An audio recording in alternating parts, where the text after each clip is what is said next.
আসসালামু আলাইকুম বন্ধুরা, কেমন আছো তোমরা সবাই? আশা করি খুব ভালো আছো। তো আমি দেখতে পাচ্ছ সকাল সকাল হোটেলে চলে এসেছি। হোটেলে এসে সর্বপ্রথম যে কাজটি করছি, আমি সসপ্যানে প্রথমে দুধ ঢেলে নিচ্ছি। 2 প্যাকেট দুধ আমার ঢালা হয়ে গেছে।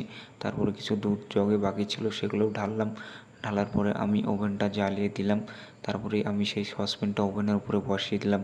তারপর যে কাজটা আমি করবো, দুধটা গরম হয়ে যাওয়ার সময় আমি দুটো খেজুর নিয়ে নিলাম। গ্যাস কাউন্টার থেকে খেজুর নিয়ে চলে এসলাম সোজা জুস কাউন্টারে এসে আমি চা বানানোর প্রস্তুতি চলছে। তো চা বানিয়ে ওভেনটা আবার জ্বালিয়ে দিলাম।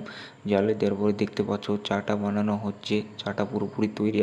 এখন কি করব, সে একটি জগে ঢেলে দিলাম চাটা। তারপর 2-3 বার উড়িয়ে নিলাম।